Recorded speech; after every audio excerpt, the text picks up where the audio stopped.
Who's Scruffy-Looking? Hello there, all you rebels and rogues, and welcome to the Scruffy-Looking podcast, the show where we talk about all things related to that galaxy far, far away. My name's Dakota Hayden, and alongside with me is my co-host and dad, Hayden Jr. How's Hello. it going, Dad? Doing well.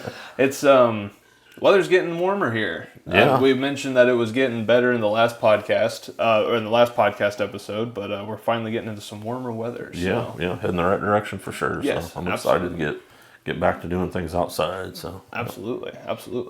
So, the big news, it was hilarious because as I was editing the last podcast episode, of course, after we got the last one filmed and going, something big happens. Yeah, I thought the same thing when I saw that it got released. I was like, of course, a couple of days after we. Well, it's even funny in the previous episode, I had to put a little asterisk at the bottom, like this episode was filmed at this time because we were projecting for Andor, but Andor season 2 has finally released trailers for season 2, and pretty good stuff from what we've seen so far. I'm pretty excited for it. Yeah, it's definitely got the hype behind it, and so I'm definitely excited to see what they bring to the table. It seems like they're going guns a-blazing, and I'm all for it. Oh yeah, me too. All for it.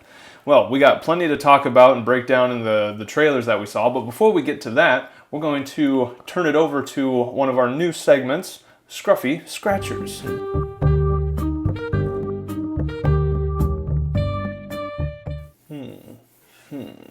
So, for those of you who are maybe new watching, our Scruffy Scratchers are essentially, I'd like to say, nitpicking for the fun of it, being over the top and analyzing something just for the sake of being over the top. You know, you might see something in a movie or a episode or in an animation that just the continuity doesn't quite match up with what you think, or you want to theorize on why something happened the way it did, and that's essentially what we're doing here. So if any of you have any Scruffy Scratchers of your own, feel free to post it down in the comments, and we'd be more than happy to dive into it with you. Yeah, for sure. But Dad, you had a Scruffy Scratcher, and it very appropriate for the topics that we have later on in this episode. Yeah. So it's never really, I guess, bothered me or whatever, but there's certain people that seem like don't understand how come at the end of Rogue One and Vader comes in there and he unleashes on all those rebel troopers and he's so like powerful and all this, and then when you see him at the beginning of A New Hope, why doesn't he just come barreling through the blockade runner door there and just wipe everybody out? Or how come when he's fighting Obi-Wan in the Death Star he's not that intense or whatever? Yeah. That's a definitely an interesting. I've seen a lot of people kind of like pick that apart. I think I've seen memes, especially with the Darth Vader versus Obi-Wan on the Death Star, where it's like, man, remember when we used to do all these backflips and jumping around and stuff? And it's like, yeah, we got old or something like that. But yeah, I never really bothered me, but I understand where people are coming from with that. I guess I just, in my head, how I saw what happened was, so the Tantive 4 got away, and they caught back up to it, and they tractor beam brought it in to the Star Destroyer.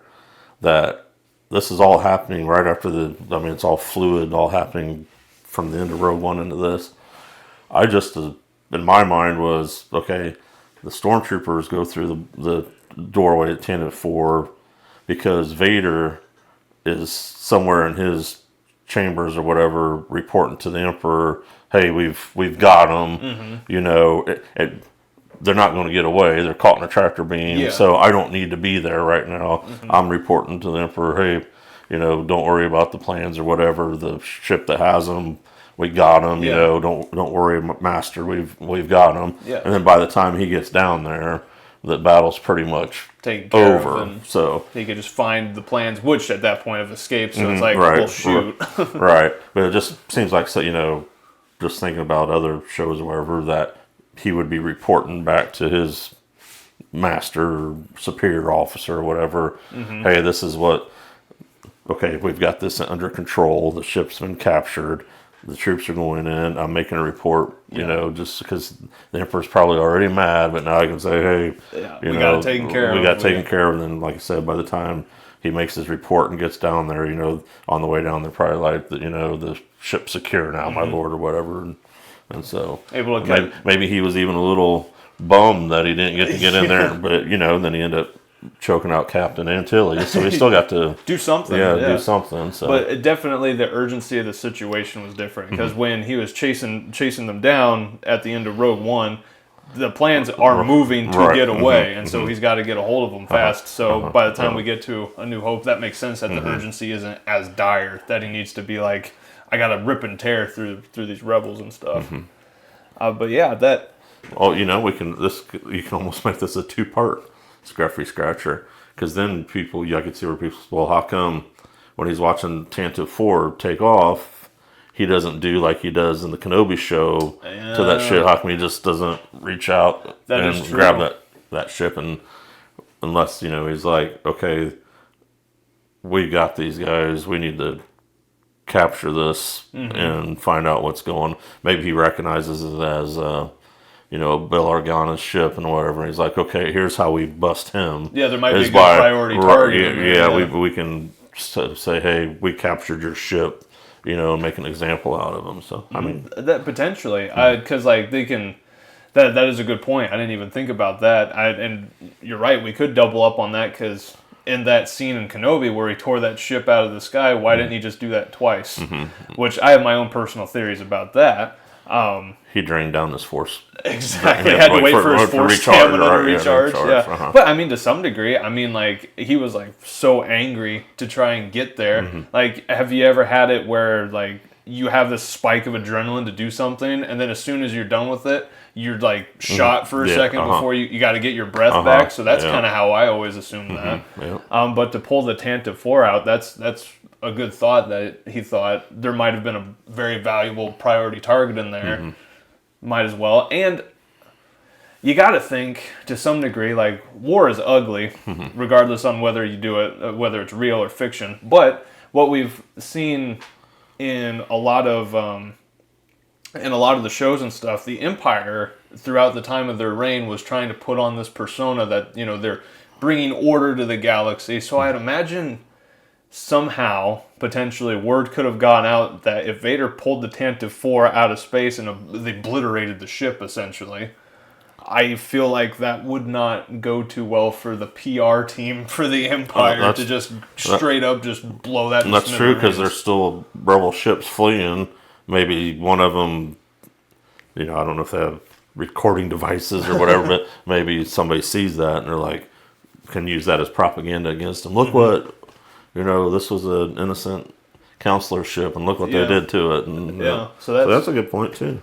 Different ways to spin that, I suppose. But yeah. Then kind of a continuation of that. Then they're like, how come Vader is like that at the end of Rogue One, and then when him and Obi-Wan are fighting on the Death Star, it's so laid back, kind of. And I kind of feel the same thing. You know, he's like, you're in this battle station, even though they put a tracking device on it because they're kind of letting him escape.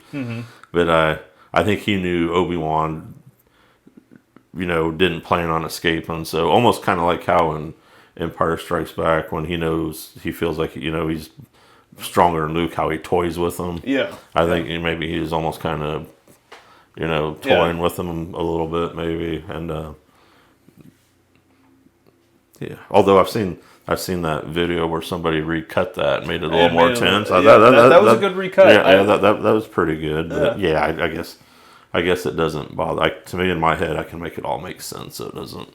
But I can see where some people would be like, "Well, this just doesn't make sense at all," and all that stuff. So everybody's got their own thing. Yeah, there's a way to look at it that it fits in. And like even with that, like almost toying with Obi-Wan, you could say the opposite. And Obi-Wan was kind of toying with Vader because the whole time Vader's like, "I remember the last time we fought. I know what you can do, but you're not doing it. Why aren't you doing that?" Yeah, and then he was just being a distraction. It goes both ways too. You know that you know, Obi-Wan was doing more of a stalling tactic, so Luke and Leia and Han could get away. You know, he didn't have any intention of getting away, so maybe he thought slow and slow the pace, it's more under control. Where if you go gung ho, then somebody's more likely to get a blow in that might end it quicker. Yeah. So maybe he was taking it slow, just to slow dance instead of a fierce tango. You have to give them time to get away. So yeah. Because once he realized they're getting away, then he just gave up. Yeah, so, he's like, yep, I'm good. All right, well, that'll do it for this segment of Scruffy Scratchers. Once again, if any of you think of any scratchers of yourself, feel free to post it down in the comments, and we will absolutely dive into it ourselves and make our own analytical interpretations of something from that galaxy far, far away. Yeah.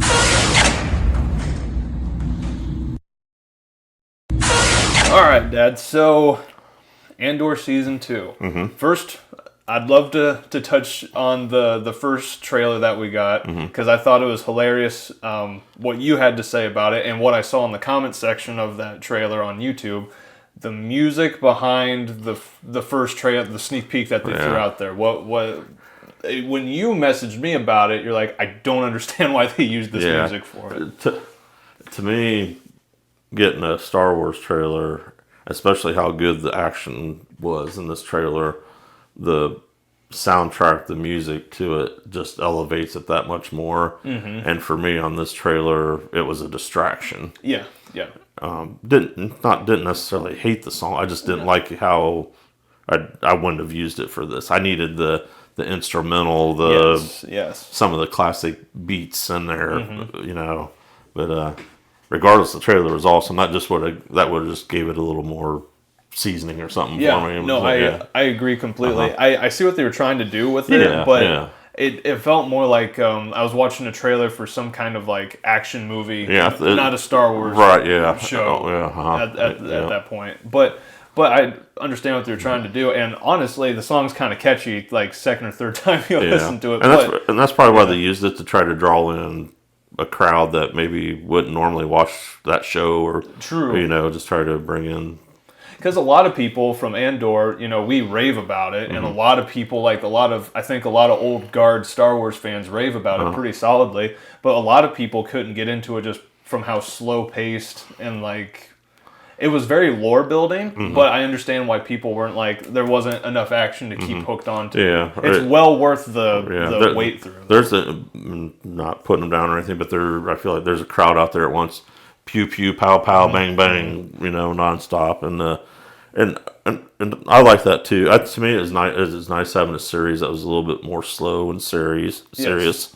And then we had some of the other ones that were a little more classical fun and pew pew boom boom blow them up and stuff like that. So to me, it's nice having a little bit of a variety. It's good. It's good, and that's a good point that they could have well framed us to try and hook the people in that were just like, okay, Andor Season 1 was a little bit more of slow-paced, very methodical and stuff like that. But I think it's been kind of shown that Season 2 is going to be a lot more action-packed. I hope it's not just like one thing after another, but if they do it right, it would be it'd be good. But I did enjoy the slow storytelling, but I think you can have a mix of both.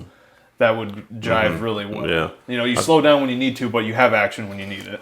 Yeah, I feel like Boba Fett and Kenobi both could have benefited from having just a little bit more of the Andor flavor to them. Not a lot, but just a little bit more seriousness in parts of it, I feel. So yeah, for sure. Now the second trailer that we got, as of this point, don't know if anything else is going to drop, which of course, with our luck, we'll release this episode and then another trailer's going to drop. Yeah. The featurette that they did. The featurette seemed very that was more of a Star Wars trailer, besides obviously the actor and actresses interviews, but those were cool to see, and they're definitely seem to be hyping it up pretty well. Yeah. So.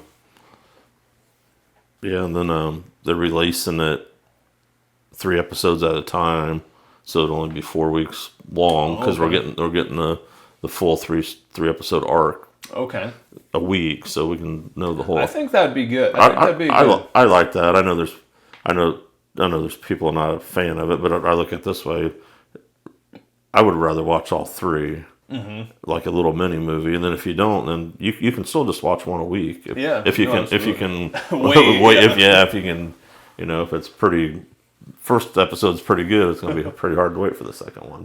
But how they're framing this series where like each 3-part is, and then there's like a time jump of like a year or two, isn't it? Right. How they have it framed up. I think that's nice because if you were to go 1 week watching the last episode of the first arc, and then the next week you're jettisoned right into that, I think it's digestible more to be like, okay, that was like a movie. Now we have another one and another one. And I wonder if they're doing that because the first season, when you see the each 3-episode arc together is 3 episodes, it kind of not really flows better, but I think it helps people if watching it that seeing that full story of that arc, or when you just got the single episode, it's like, well, not much happened there, you know what I'm saying? So maybe they took some feedback from that and was like, hey, people like this, but maybe we need to do all 3 episodes with the arc at a time. Yeah. So people get the full. I can see that. Yeah. I can see that. I'm excited for it because that means I just get to watch more Star Wars in one sitting. Right. Yeah, it's going to be like a movie a week for 4 months. Yeah, that'd be great. That'd be great. Yeah. Now we got to break down what we saw in the trailers, which we saw a lot, but there's plenty more to be expected in the series, which I love that. I feel like too many times they reveal way too much in the trailers, and then it's like, well, I kind of already got a gist of what's going to happen, which, okay, to be fair, we kind of do, but there's still some elements that we don't fully know that we're probably going to see during this series, because we're forming the rebellion. The rebellion starts now. Right, yeah. Or revolution, that's what the song says. Yeah, I'm curious to see where it all goes because what happens to Luthen? Then there's some other players in there too. We don't know what happens to them. Is there a big battle or something where we see Saul kind of get trashed because by the time of Rogue One he's got fake feet and he's pretty banged up and damaged. So are we going to get to see that fight where that happens, where he becomes that way? Potentially. Cool to see Saul, to see him in this. I'm excited to see what they do. That's one of the things I'm excited about. His partisans, the two tubes, and the white guy, Moros. I think so. Yeah, that sounds about right. And then some of the other ones I've seen some stills of too are like, those are cool. Hey, Hasbro, give us figures of some of this stuff, okay? That look cool. I mean, cool. Especially in the classic scale, we've kind of been lacking in some of the cool aliens and stuff like that. Yeah, just a hint. We'll take them. And a partisan X-wing too. The TIE Avenger and stuff. Yes, that would be awesome. So I think I read someplace, I didn't realize this, that the Saul Guerrero's group, the X-wing group is called like the Cavern Squadron or Cavern Crew or something like that. I'd never heard that before. I'd never heard of that either. So I was reading that the other day, so I thought that was kind of neat. But yeah, it makes you wonder that one scene where you see the ship taking off and his X-wing's taking off and there's the dead body laying in there. It's like, all right, what's going on there? Yeah. But then the celebration the celebration's probably Mon Mothma's daughter's wedding, I'm assuming, back on Chandrilla. Right, so it'll be neat to see that Chandrilla in live action. And then like that protest or whatever that's going on, I'm assuming that's going to be that Gorman massacre that prompts Mon Mothma to like start publicly speaking out, and then leads to that Rebels episode where the Ghost crew have to pick her up because she's fleeing and stuff. And that'd be. I hope we get to see her give that speech in live action because cool. Andor's had really good moments of dialogue with the speeches and stuff like that. And then, do we even see as a little cameo? Do we see the Ghost crew? We could. This would be a good point. Taking her to Yavin 4 or whatever. Yeah, it'd be, even if it's a brief instance, it'd be a way to finally slip a Kanan into live action. That would be. That'd be because we've been talking about like how could we implement like little bits of. Yeah, they don't have to have a big part in it. All you need is just there. Oh, hey, there's the Ghost, and then there they are, and then and that's all. You need. And that's all you need of it. No, that'd be really cool. Yeah. That'd be really cool. I feel like we're definitely in the season building towards some kind of big event happen. The massacre kind of seems like that's going to pop up and play a part, but like it's like we've lit a match and now we're waiting for the fuse to finally hit that M80 bomb and then the rebellion's in full swing. Do you think that one planet with all the wheat. Do you think that's Lothal? Ooh, I didn't think about that. That could be. I don't, because they had the TIE Defender plant there. Do they have a plant building those Avengers too? Ooh, and maybe. I don't know. That'd be interesting too if that.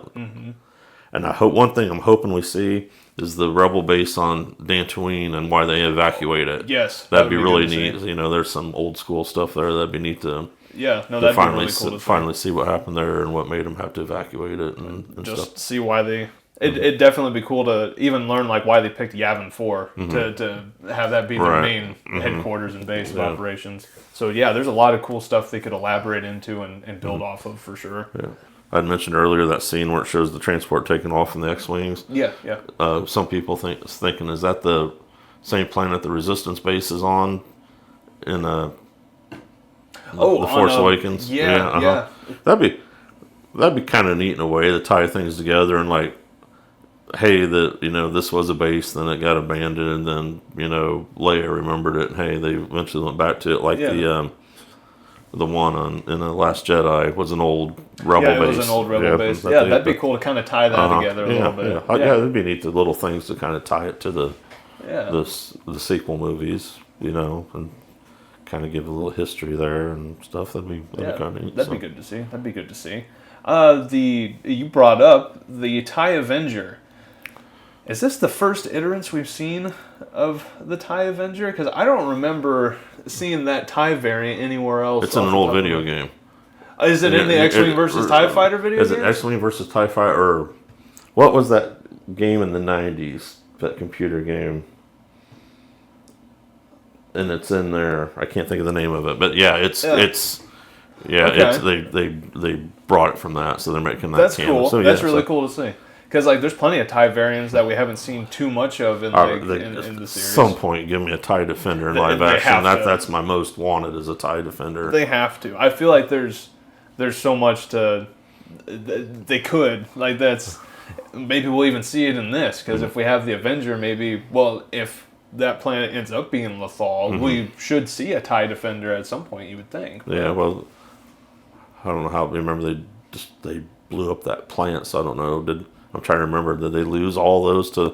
Because I was kind of hoping with in Ahsoka that maybe Thrawn would have a few that got tucked away on his Star Destroyer. You would think he would have had them, but that would have been cool to see. Yeah, I don't know. I guess there's potential. There's potential for a lot, honestly. Yeah. So I was glad to see the U-wing again. I really like those. The design of the U-wing is really cool. It looks like we might have some kind of almost, I want to say like spy-esque espionage stuff with the way they had Cassian dressed up.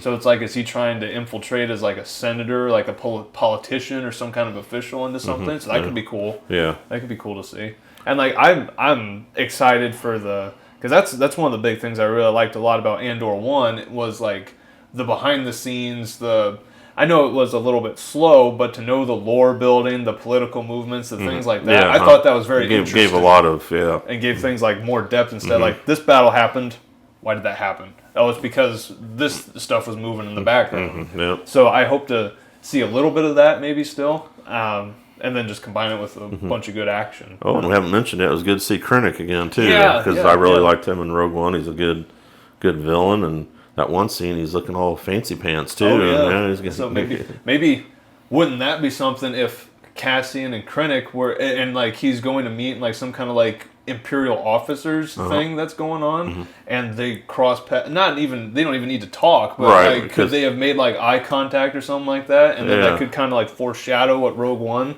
I don't know if I'd like that, but that'd be interesting. Because in Rogue One, you kind of get from their interaction that Krennic don't have a clue who that dude is. That is true. So, that is true. But that's interesting though.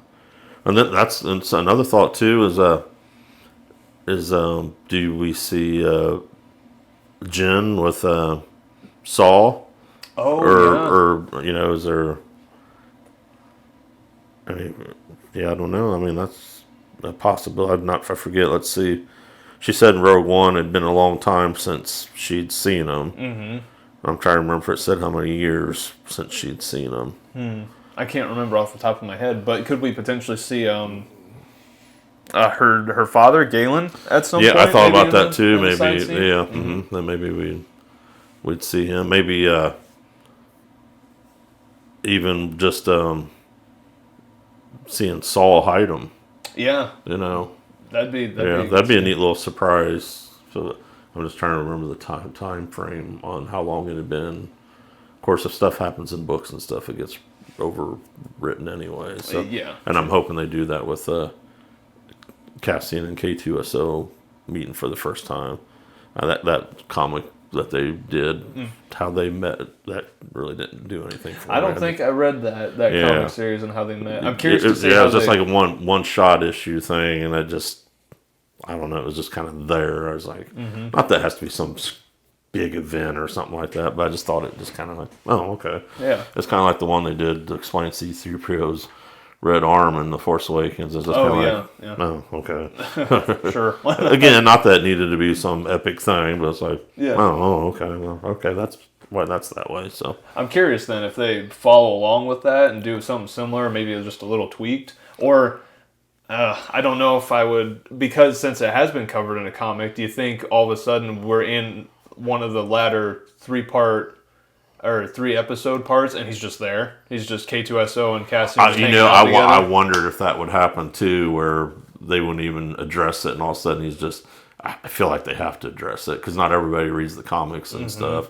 I feel like and then it's like, do you see him in what arc does he show up in? Is it in the first 3-episode arc, the second, I hope it's early. I enjoy their their banter really back and forth is a lot of fun. So especially like by the time we meet them together in Rogue One, they've been together a while, so to see like their first interactions and like even where K2's got his programming, because I've seen his droid series. I played I get them mixed up, the Jedi Survivor, the first Star Wars game with Cal Kestis, and you fight those droids at different parts in the game, and they're just like droids. So I wonder where his personality programming came in to be K2SO. So I'm curious to see how that happens, unless they just kind of, we captured a droid and we gave him like a better interpreter personality, and how he's this. Not to go off in a different direction, but when they showed the flashback in Mandalorian of the Night of 1,000 Tears, and it showed him destroying, leveling Mandalore. Well, I think I was kind of disappointed. All it showed was those K2SO droids walking through. I would have liked to seen. It almost made it seem too Terminator-like or something to me. I would have liked to seen maybe a different style of droid, but I think I would have rather seen like a bunch of specialized stormtroopers or something going through there, like dark troopers. Because like in the, of course we got dark troopers as part of oh no. I'll get it. Moff Gideon's crew, because those were dark troopers that he had. Death Troopers. Those were Death Troopers? Those are Death Troopers. What are the... Dark Troopers are... oh, no, I'm sorry. You said Gideon. Right, yeah, those are Dark Troopers. Yes, I was thinking Krennic. Those so are we got, Krennic's Death Troopers. Yeah, I was thinking about this last night. I was like, so we have Dark Troopers. They seem like a later model, so I wouldn't think the Empire has them at this point, a time at the beginning. But it would be cool to have seen, because the Night of 1,000 Tears, that happened early on, didn't it? When the Empire started taking over, because they went to take out Mandalore like quick. Yeah. So to see like an early iteration of a Dark Trooper would have been cool, because in Legends they started out as a specialized trooper. Then in like the V2 variant, they were kind of like more cyborg, and then the V3, that was just completely robots. Now, I agree with you, but was Mandalore so toxic because of all the bombing that they did and all the metals and stuff that they had to send the droids in? So, but it would have been cool to see something different for sure. Now there's something else I need to see. I need to see the next phase Death Trooper, and they're like IG-12, and they got a bunch of Manzillions driving them like mechs. Just, hey, we're going around blowing everything. That and that little what was that that bounty hunter in Clone Wars that had the little dude inside him driving him? Yeah, yep. Oh, crud! He was the big hulking. Yeah, it looked like big. Yeah, and it just I had can't that little. even remember his name. I can't either. Let's shoot. Yeah, it's escaping me. I almost feel like it started with an S. I do. That's what I was thinking too. It started with an S. I'll pop it up on the screen if we can't think of it for the rest of this episode, but that's going to sit with me for a second. So, see, we need him and his mech versus an Exilian, like in his mech. Yeah. Big battle box. Rock'em sock'em robots. That'd be so good. That'd be so good. Babu Frick versus the guy I can't remember his name. Boy, I can picture him and everything. I just cannot think of. Yeah, I even see like the suit open up and everything. Yeah, I just can't. I think it starts with an S, but I can't. Man. Oh, we'll pop it up, There's so much Star Wars to remember that these things will lose us. Yep, I'm not getting any younger. I used to be able to remember all the different astromech names and everything like that, and it's like now I'm lucky to remember what I did this morning. Matter of fact, who are you and what am I doing here? Oh no! I don't even know what that. Because now that song is like stuck in my head and I'm playing it on repeat. That I don't even know what kind of the song from the first trailer. It reminds me of something in particular, and I don't know. Is it kind of like a? I'm pretty sure that's the guy that sings Copperhead Road. Really? I think it's Steve Earle. Huh? I'm gonna have to check that out then. Huh? Interesting. It sounds like a more like I don't know, some kind of song you'd hear on that they play during like a Vietnam War movie or something. Yeah, like you're that. right. Yeah, it just feels that kind of attitude about it. So yeah. I don't know. Yeah, that's yeah. You're right. It does. So it's got that oomph to it. But, yeah. What else? What else did we see from those trailers that would have been fun to? Well, let's speculate things we didn't see, and do you think we'll see? Okay, what you got? Do you think we'll see Tarkin? Ooh, well. We saw a shot of the Death Star still under construction. Tarkin takes over in Rogue One. We could. There's good potential that he could be there, kind of check in on the project and see how it's going. They're better at that deep fake stuff, so I think I'd like to see him. Do we see Vader or the Emperor? I almost feel like you can't. Yeah, I almost feel. Yeah, I'm the kind of the same way. It's always neat to see him, but I don't feel like we need to see him. You can have their names referenced or something. I don't feel like you need to see them. I would be okay with, I guess, if they had to put him in there, I'd be okay with a hologram. If like Vader's talking to Krennic or something like that to check in the project, right. like we said with Tarkin. If we saw a hologram, I think I would be okay with that. But to be on screen, like actually there, I don't think it's necessary. Do we see Leia? I could see us getting mention of Leia because things are starting to come to a head, and like people are power playing now to get the rebellion ignited. So I could see mention. I don't know if we actually see her in person. Okay. I hope we see the Rebels game. Don't need them to be part of the story. Just like I said, just you see the ghosts, and it's like, oh hey, excuse me, there they are. Then you can just see them like in the background when Mon Mothma's walking to wherever, and they're just be like, hey, there's Kanan, so just to get a shot. I think that'd be great. Although an interaction between Chopper and K2SO would be hilarious. That would be awesome. That would be really funny. So good. Yep. A little war crime astromech. So who else was there that we might? I could see us seeing Bale. Yeah, that'd be cool. Especially if they're really building up the rebellion part of it. I almost feel like you have to see him. Yeah, I'd say that's about a necessity, I would say. You know what else would be cool? Because you could just dye his hair or whatever. It'd be neat to see Wedge. I was just thinking about that because he defects from the pilot program. Yeah, it'd be neat to see some of the. I wonder if there's any deleted footage from A New Hope just showing some of the pilots sitting around the hangar or something, or you could kind of just, they're walking through Yavin 4 base, and you can splice that in. Like, oh, hey, look, there's Red Leader, Gold. That I got so excited in Rogue One when because I was not expecting Red Leader and Gold Leader, and how they was able to fit that in there like that. I love that. That was awesome. So cool. That was awesome. So cool. But yeah, there's plenty we could see out of that. I think that'd be cool to see. Like, it doesn't even need to be a big part. You could if like the rebellion's getting ignited and like these big things are happening, or say we see that massacre, you could even get a shot and we could be like, that's Wedge. We could see it and identify it, and he's just kind of like, he sees it and he starts to change his mind about the TIE pilot programs and stuff like that. That'd be cool to see. Yeah. So,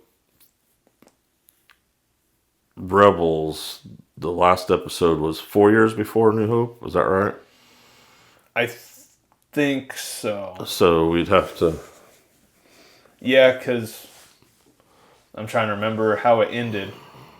Because with the Thrawn. Yeah, Thrawn getting jettisoned with the space whales. Yeah.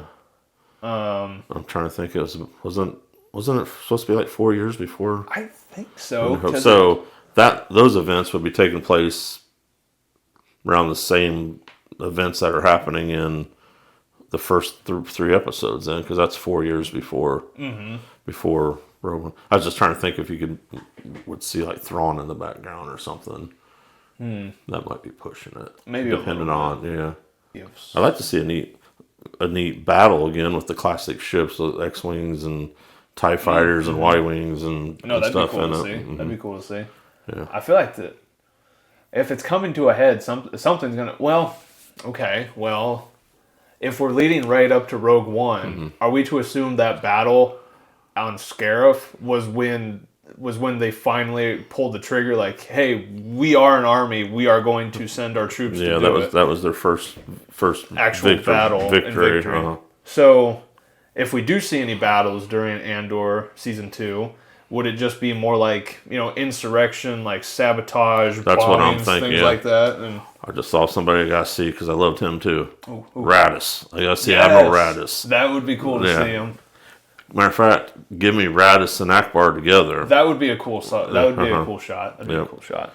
That'd be a neat little, I don't know where you put it in there, but have them, like, they're planning something and the two of them bump in like they're old war buddies or something like that. Yeah. And a little banter back and forth between the two of them would be cool. Would be kind of neat. I like. I can hear Radis going, let me guess, Akbar, you think it's going to be a trap or something. Well, you can never be too careful. That'd be good. Would we... What else? I'm curious to see what the... I'm trying to remember the guy's name. He was in the... what's his name? That's going to drive me bonkers. What the story's going to be with that one patrol officer guy. Oh, Cyril? Yeah. Yes. Oh, my goodness. Cyril, yeah. Because, he ate cereal. Yeah. Anyway, I wonder what his story's going to be and kind of what his deal is. Yeah, that scene you see of him kind of seeing that massacre unfold, is he going to have a change of heart and be like, oh, my goodness, these people, this empire really is bad. Maybe, potentially. Yeah.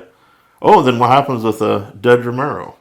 Oh, does she survive too? Yeah. There's a couple loose ends that we got to figure out. Like, and you see a clip where she's wearing like an all black outfit, and Cyril's mom's there. That's going to be an interesting conversation. The two of them. Yeah. So I'm curious, and then what happens with her? So. She did a great job too. I really liked her character. So yeah, me too. B2MO. Yeah. What's his story? What happened to him? What happened to him? So. Do you feel like some of this needs to be kind of like they did in Rogue One? Does he get destroyed? Does Cassian's friend, the bigger guy? You see him on the speeder bike fleeing. Yeah, and then that kid too. That was from.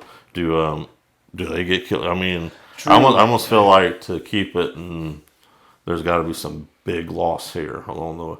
I mean, if they show Luthen getting like captured and killed or something like that, that's going to be real impactful. So. Absolutely. No, I could totally see him do it because, like, if you don't... Not that we need every little thing explained, but, like, for people, big hitters like Luthen, because he's a very big instigator. Yeah, you gotta tell us what happened to him. Because we don't, as far as we know, we don't see anything of him. Oh, my goodness. I just thought of something that would be crazy.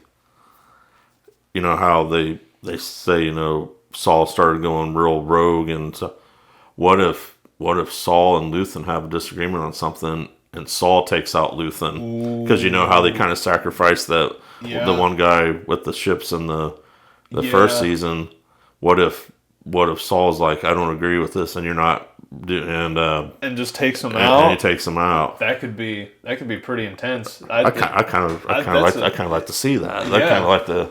Because that definitely cements Saul as like, yeah, we're the rebels, but he's his own thing. Like we don't that would really that would kind of help with the Mon Mothma is like he's extreme and all that, and kind of like she's almost kind of like, well, forget that dude, and maybe it's because she's like, well, he took out one of our best guys. Yeah, so. that could be good. That could be good. Yeah. I'm curious at the beginning of the sneak preview that we got, who that distress signal, where that was coming from. Do you think it's from that massacre? Where that massacre was coming from? Uh-huh. Okay, I can see that. But they could be misleading you. But that'd be my guess. So, is that massacre? Is that the one I seem to remember in a novel or something where Tarkin like landed was it a troop transport or something? Actually landed it on the crowd. Oh wow, really? And just that would be pretty intense to see to establish how just flat out evil they are. Yeah. Yikes. I don't know. That'd be yikes.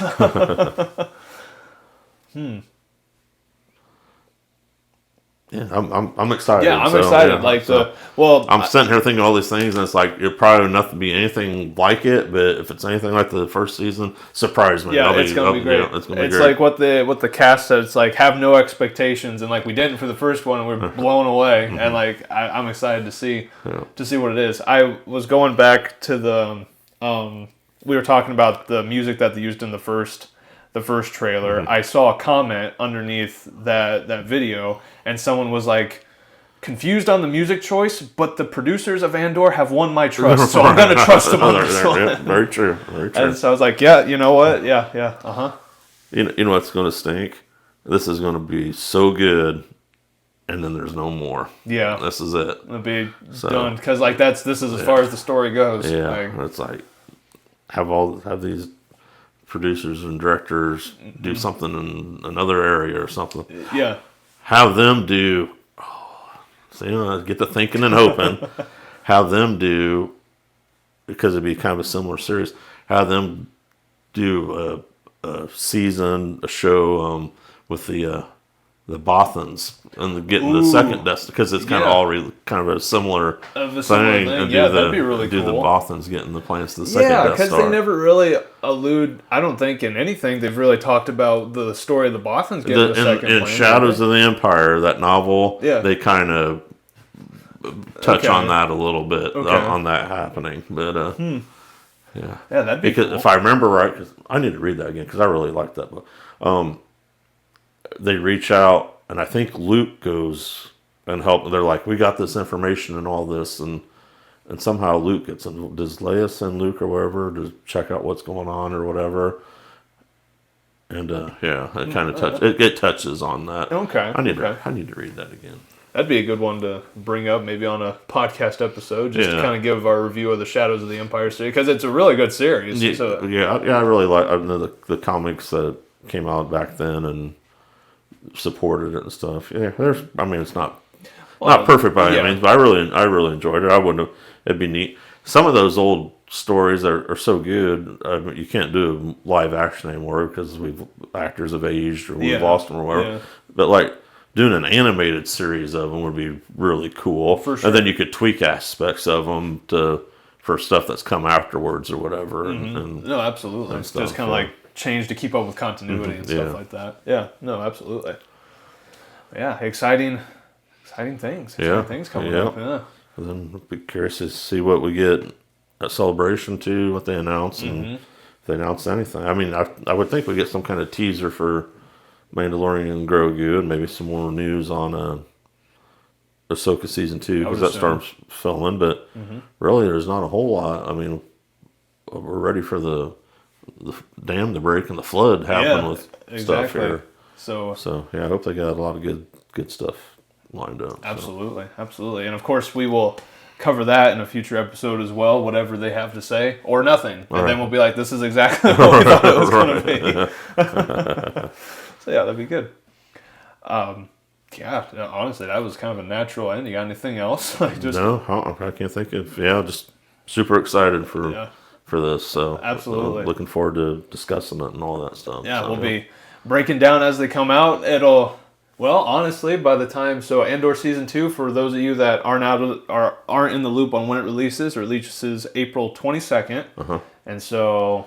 That's a great birthday present for me because my birthday's on the 23rd, so that's perfect. Yeah. Awesome, like early, nice early present. Yeah. So we'll have, I'd say, because last time when Skeleton Crew came out, we cut it in half for our podcast episodes, but we might have to do the same thing if there's so much good stuff in Andor season 2, regardless. So we'll have to address that as that comes up. But super excited! Be sure to mark the 22nd of April on your calendars because it's. I already tried to say it before, but the revolution starts now. And you know what happens after the revolution's successful? What's that? We so free! Well, that's going to wrap things up for today's episode. If you liked it, be sure to show us by liking down below. And to keep up with the discussion, please consider subscribing and following us on our Instagram page. But until next time, may the Force be with you.